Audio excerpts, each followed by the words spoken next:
Ganito namin isabuhay ang pagiging isang OFW. Gigising ng maaga, pipila ng mahaba sa sakayan ng LRT at saka MRT para lang makarating sa agency. Minsan yung mga ibang agency, i-message ka or tatawagan ka, papupuntahin ka ng maaga pero kakausapin ka hapon na. Pinamadaling pumunta ng agency kasi ang katwiran nandyan na raw si employer, kaya yung iba nangungutang na lang sa kapitbahay ng pamasahe. Bawal magreklamo kasi ang sasabihan ng agency, aplikante ka palang nagrereklamo ka na. Pero kung walang aplikante, hindi kikita ang agency. Pagod, puyat at gutom bago mo makamit ang iyong pangarap. Inutang ang pamasahe paluwas ng Maynila, pamasahe papuntang agency, gastos para sa medical. Pero pagdating ng medical, hindi ka fit to work, yun ang masaklap. May mga country na hindi tumatanggap ng waiver, pero ang Saudi Arabia or sa bansang Middle East ay tumatanggap sila ng waiver. Pagkatapos ng medical, heto na si agency, hihingi na ng placement fee at sasabihin na flight mo na sa ganito kahit wala pang visa. So dahil pangarap mo mag-abroad, kung kani-kanino ka umuutang para lamang maibayad sa agency. Kaya karamihan sa mga aplikante, hindi pa sila nakakaalis pero lubog na sila sa utang. Pipila ka ng maraming beses para lamang makompleto ang iyong mga requirements. Minsan pa yung mga ibang agency, nagbibigay sila ng listahan ng requirements na hindi mo alam kung saan mo kukunin. Kaya yung iba, rekto at abilida ang kasagutan sa kanilang mga problema. Pipila ka na nga sa maraming sakayan, tatawirin mo pa ang mahabang tulay.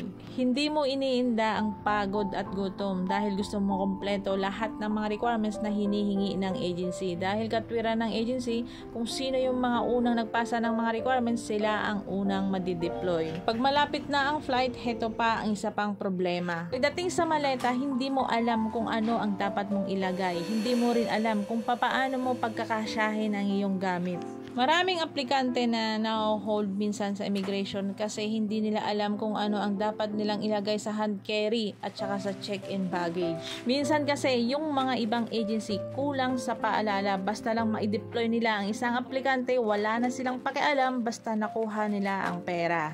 Halos isang linggong pinag-isipan kung ano ang ilalagay sa maleta. Dahil lang naiya, number 1 na tirador ng mga maleta.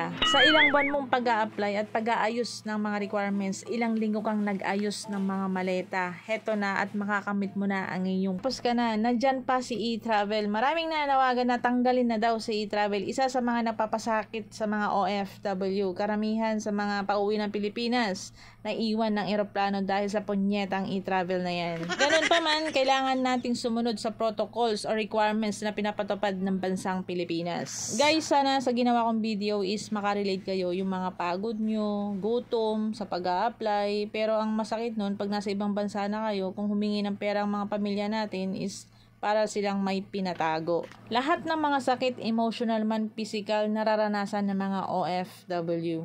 Maraming nagsasabi na ang isang OFW daw is madamot, mayabang, akala mo na kung sino, pero hindi nila alam kung ano yung mga pagsubok o naranasan natin bago natin makamit ang ating mga pangarap.